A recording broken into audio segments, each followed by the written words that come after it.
Welcome, everybody. We are back for another episode of Boss Talks with Joel Lord and Kristine Drummond, and we want to congratulate you on your time. We really respect you for, sharing your time with us because it is your most valuable commodity, and we just really want to take this moment to say we respect you, we acknowledge you, and we hope that whatever you're doing in your world right now, that this adds value and helps take your communication to the next level. Because today, Joel, we're talking about communication. Absolutely. So where do we start with communication? Why do we communicate? Well, really it's to create a new feeling and to make you to stop feeling bad and to feel good. So the amazing thing about communication that I only just learnt myself was you've heard this really scary statistic that around 80% of businesses fail in the first 5 years. And when you think about that, the Australian Bureau of Statistics says that there's 2.2 million businesses in Australia. Well, that means in the next 5 years, about 1.7 million businesses are going to disappear, and that's 1.7 million families that are attached to those businesses, so employees, wives, children. So the number of people that get devastated by that is like a lot higher. And when the studies have been done to see actually what causes businesses to go to fail, it's not the number one reason isn't profitability or sales. It's actually a lack of internal communication, and it's also either internal communication or external with the customer. That's actually demolishing these businesses. So when you think about that, where else in our lives is a lack of communication likely to cause a breakdown? Your relationships, family members, kids.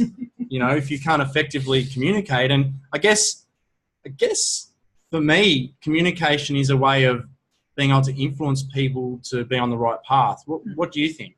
Oh, absolutely. And I think it's a great way to build rapport with people as well. But a lot of people don't take responsibility for their communication. And a lot of people as well, listening is just as important as speaking, isn't it? You've really got to be an active listener. So many people are listening, but they're just waiting to share their point of view without actually listening to the person that's communicating with them at the time. So you've got to take some self-responsibility, I think, and I've definitely been working on my listening skills over the past couple of years because it's so important, guys, when you're building rapport with people, when you're building that connection with people, that you really listen and find out what makes them tick and what's important to them. And, we learnt on the weekend as well that 7% of your words, that's what people are remembering, only 7% of what you're saying.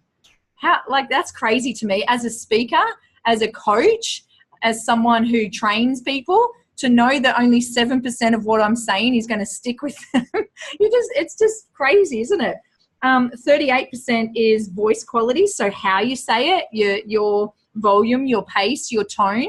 And then 55% is your physiology, so your body language and your gestures and your expressions. So when you're communicating, you have to think about all these things. And sometimes we say things just for the sake of saying things. There's no substance behind it. We're not trying to persuade anything apart from our own opinion.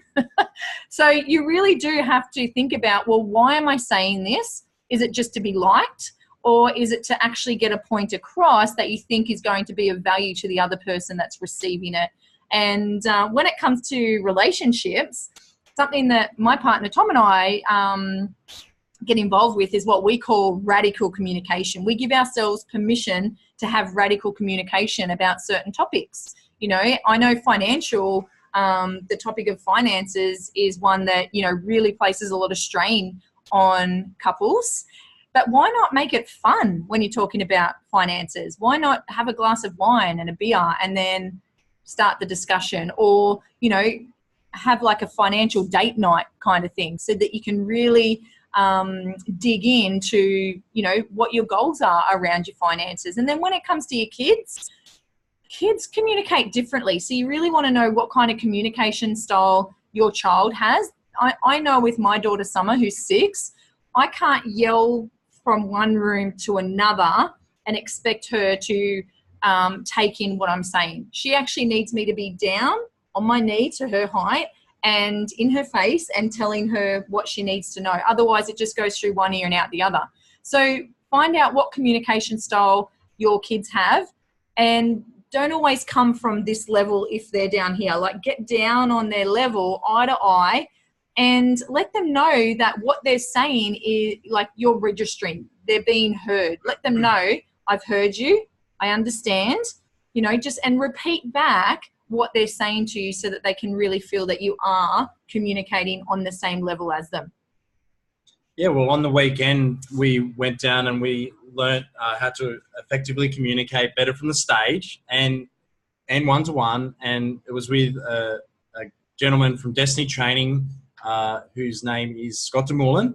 And wow, what a weekend. We got so much more than what we bargained for. And we would love to be able to share the whole 3 days with you on one podcast. But something that, like, I've heard before and really hit home for me this time was, like, every communication, no matter who it's with, is either a loving response or a cry for help. And I think we really can be quick to judge when we're seeing someone acting a certain way. But if you could think about why are they acting that way, well, like, are they singing out for help? You know what I mean? Like, are they crying for help, or are they doing something that is an act of love? So it's just something to think about when you're communicating with people, you know, that might be challenging for you to be in a conversation with, or they're, you know, in business or at work or a client. What are they really trying to say? What's behind the words? Because as you said before, like, only 7% of communication is words. So how are they saying it? What's their physiology behind it? And that's a big thing. So it's not what you say, it's how you say it, and it's the syntax that counts. So absolutely. You were saying before that you've heard of another great way to really clear the air with teams in business, and it was like Rumble time, or Rumble, like, sounds like something else there, but anyway. So Brené Brown has this amazing book called Dare to Lead. She's got a lot of amazing books, but in her Dare to Lead book, she talks about this thing called the Rumble. Now, it's rumble as in, like, have a hustle, have a fight, I guess, that kind of rumble, not a rumble. Rumble, that's getting more exciting. And what she does, her staff, her team can come to her, and when she hears the word rumble, Brené, we need to have a rumble with you. It means that it's a safe environment. Everyone is felt like you can feel heard. Everyone can say what is on their mind. You can give constructive feedback. You can give positive feedback. You can give any kind of feedback, as long as it's forward thinking and you come with a solution. So you can't just come in and be negative and say this is not working. You're coming in with a solution to whatever it is. So I love that. I think it's great, and I think it's something that we can incorporate into the home. We can incorporate it into business. We can incorporate it with suppliers. You can incorporate it with your team, your employees, your customers, and you can let them know that when that term is used, Kristine, can I have a rumble with you? They can come to you with anything, and it's safe, and whatever is spoken, they won't be judged. They'll just feel heard, and then let's work on a solution to overcoming that. I just really love that. I think it's a really great way, because let's face it, a lot of us are not communicating at all, and we're not communicating properly, and we're not giving people constructive feedback. Now, on the weekend, Joel and I had to get up and give a speech on stage, and it was a room full of 90 people. And at the end of our 5-minute speech, they were allowed to give us individual positive feedback and then constructive feedback. And, you know, it was amazing to receive both of that feedback. And it was a safe environment. And they were coming from a place of love, because they want to see us grow. They want to see us flourish. They want to see us improve our communication and our engagement skills from the stage. So I actually really loved it and thrived off that. But a lot of people can't handle feedback, constructive feedback, because they see it as being judged. They see it as, people not liking them. And they see it as, they start to feel shame around it. And we don't want you to do that. We want you to own it and go, okay, well, how can I make this better? How can I be better? And we spoke about this before. The most important communication, the person that you need to have the best communication with is yourself. Isn't that right? 100%. And, you know, the communication, so the way the words you use to describe a situation is how you live it. So there's some people that could go through like Kristine could go through the exact same situation as somebody else. And the words that Kristine uses to describe it, if they're in a positive fashion, is going to create a positive experience and a positive memory. And someone else could be using it in a negative way, and they're going to like live it in a totally different way. And you could really, really have a punishing, disempowering lifestyle if you do that. So it's really important, like, to have your internal dialogue nailed. And look, you are not going to get this turned around in 5 minutes. And you could just take the time to really notice that you've used disempowering language and just go, I'm curious about that. I wonder why I did that. I wonder how I can make that better. So next time, eventually, just like going to the gym or learning a new skill, you will learn how to speak in a more positive, empowering way with yourself. And then eventually your life's just going to start to build and build and build and build and get better and better and better. And I was only speaking to a client yesterday and saying that, like, 3 or 4 years ago, I was successful on the outside, but I was living completely in a disempowering way. Like, my internal dialogue was all like, I'm not good enough. I need to be better. Like focusing on what I didn't have. And no wonder I was under stress. And it took a big life reset, and things have turned around. And like, I've worked on for years with actually the guy that put the Engage Melbourne on, my coach James, he used to just pick me all the time. Like, I'd come to him with these issues that I had that were really big, and I just want him to fix them. And I'd tell him the story, and he'd go, yeah, I know that's important to you, but let's find a better way to say it. And I was like, oh my goodness, like, just let's work out how to get this solution. But the solution was to communicate the story in a better way to myself, and then I just felt better about it. So yeah, like, so that's for me, and that will be the same for you, on the listener. And what other forms of, so if we don't become more effective communicators, what are some of the costs that you can think of that people may face if they don't nail their communication? Oh, there's so many things. Like, if you can't get communication, not that it's right, but if you can't improve on your communication, you can experience disconnect. You can experience not people misinterpreting what you're trying to say. And you'll know as well with your phone, like when you're typing a message to someone, there's no emotion or anything in it. So quite often people misinterpret what you text or what you email, because you need the physiology, you need all of it. And we've got an example, like yesterday when we went to the airport. Remember the girl that we saw behind the counter, and we kind of said, hey, how you going? And her physiology spoke for her, didn't she? We could see that she was exhausted. So we just asked a few key questions. You know, she's a single mom. She gets up at 2:45 a.m.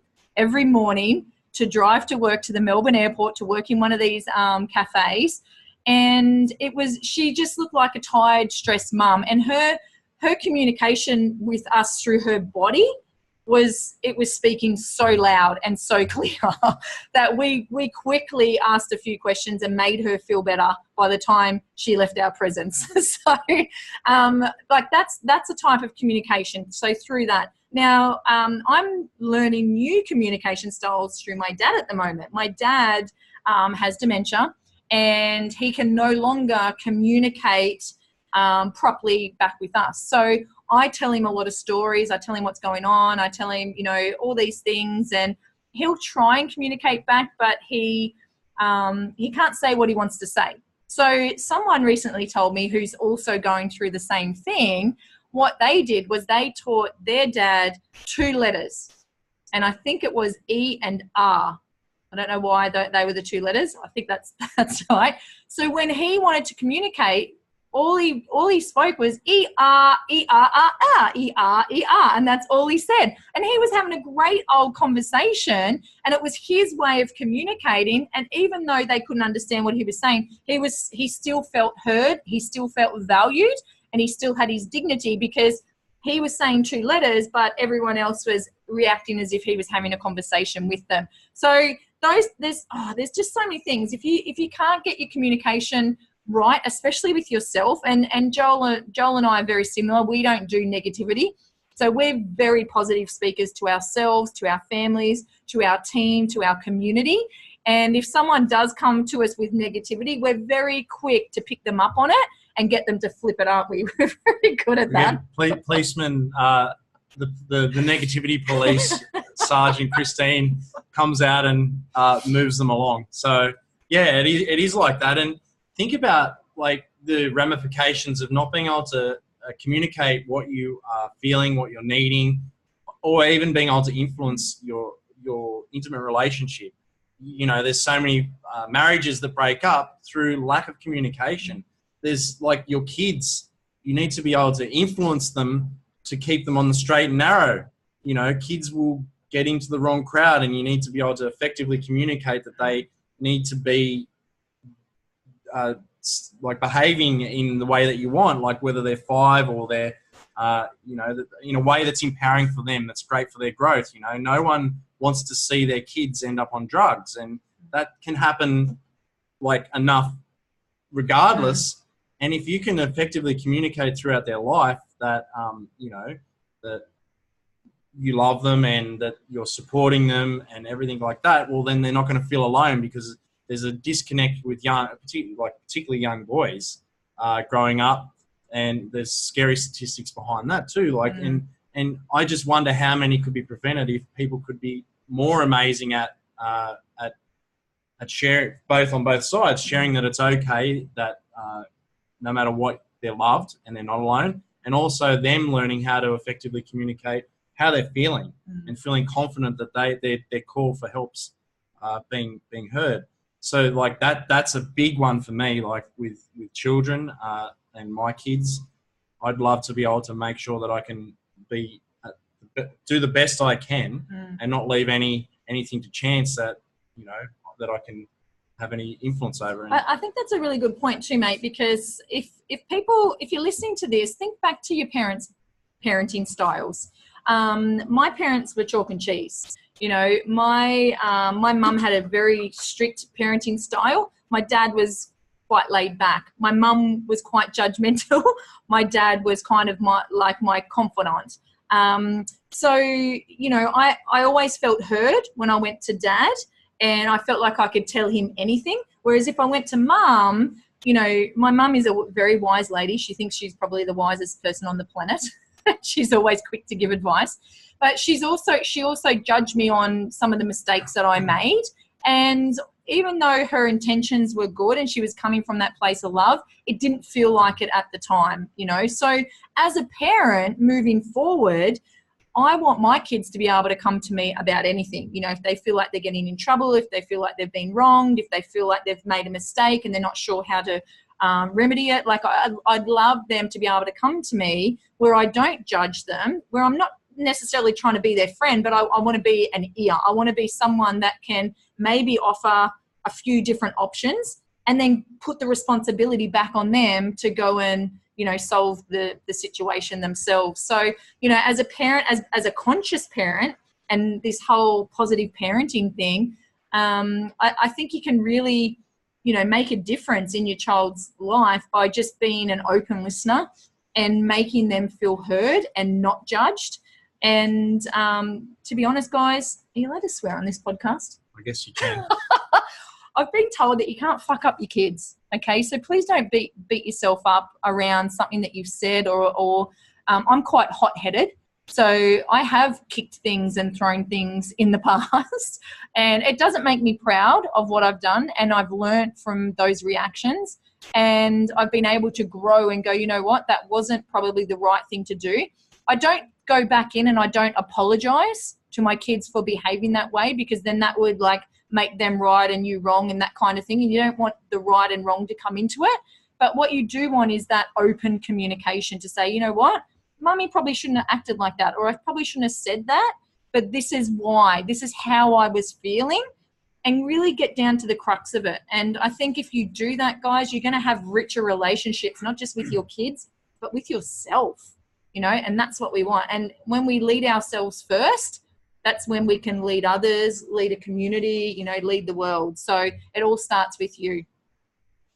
Amazing. And honestly, think about moving on from that, like what, if you could effectively communicate with your customers and your future prospects in a way that doesn't make them feel like they're being sold to or pressured, you know, and effectively influence them to move from the position of comfort into growth, and so you can bring more joy and abundance into their life. If you like, I'm sure the people that are listening to this, that's what we're about. If you could do that in a better way, that means that you help more people and you help yourself more. And like, the first person you need to save is yourself. So it's okay to be paid handsomely for helping a lot of people.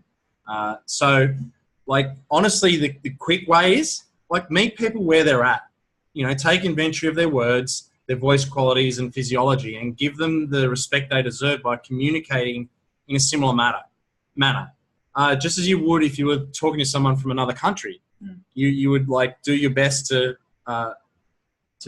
match and mirror them and find a way to communicate so that they understood and they feel understood. And that's giving them, moving into their world and meeting them where they're at, is you giving them the highest amount of respect. So I really give them that.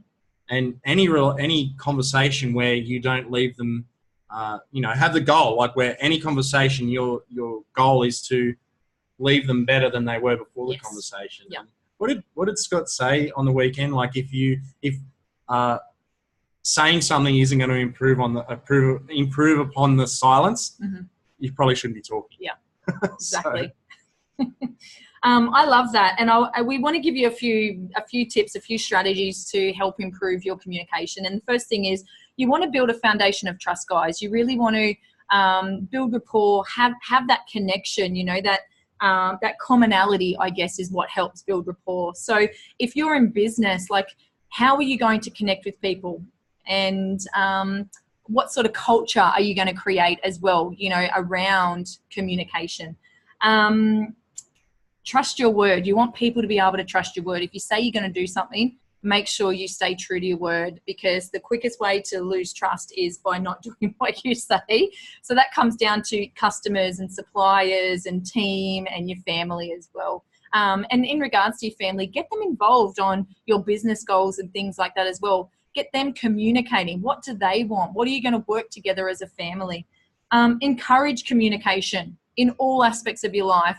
Something that we've incorporated as a family around our dinner table every night is we talk about what was our favorite part of the day, what are we grateful for, and what did we get wrong today, you know, and everyone has to think of something that they got wrong, because guess what? Are we going to get things wrong in life? Yes. But do we want to feel bad about it? No, we want growth. We want to see failure as a stepping stone towards growth. So we do a happy dance when we get things wrong. And it's taken away a lot of anxiety that our 6-year-old was feeling when she was coming home and feeling like a failure every day because of a maths test, you know. So embrace failure. Let's do happy dances about it, because that's an opportunity for us to grow, guys. So there's a few little tips of what you can do in your household as well. Show signs of vulnerability as well. Stop trying to be so strong and have your shit together all the time. It doesn't work, guys. So show your vulnerability. If you're getting things wrong, or if you're messing things up, or you don't have your A game, just share that with people. You know, it's okay. And it's okay to be real and raw and vulnerable about these things, because everyone's got their stuff going on in the background. Okay. Connect with people at a personal level. Ask a few personal questions. If you've got a supplier that comes in every week, get to know him, get to know her. What's going on? What makes them tick? If you've got customers, know your customers. Why do they buy from you? Why do they buy your services or your products? Do they have pets? Do they have kids? Like, where do they live? Like, find out. What do they love to do on weekends? And then just find out what motivates people. You know, what are they working towards? What do they love to do?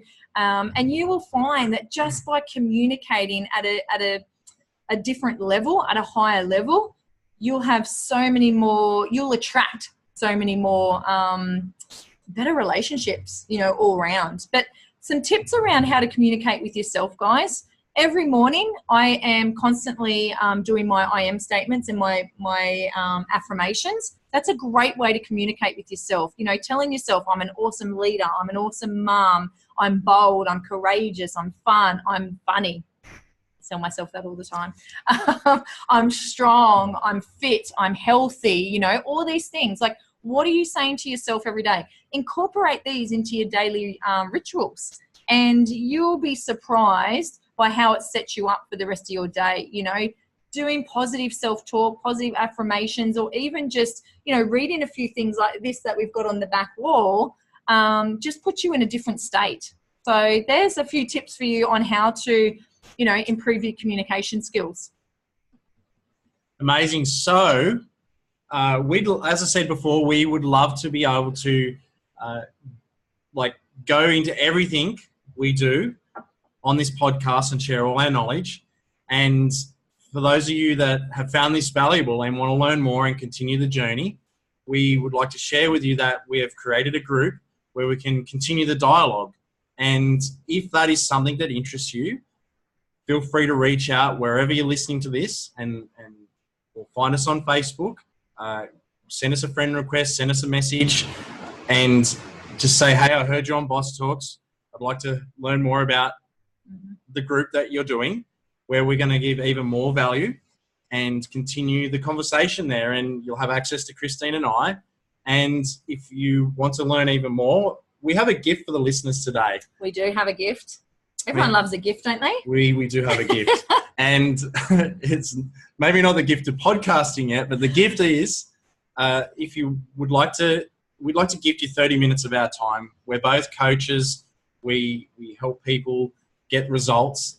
And if we would like to gift you complimentary 30 minutes of our time. So if that's something that you'd like to do to see if we're a good fit, or you just want to chat to us for 30 minutes, we're cool with that as well.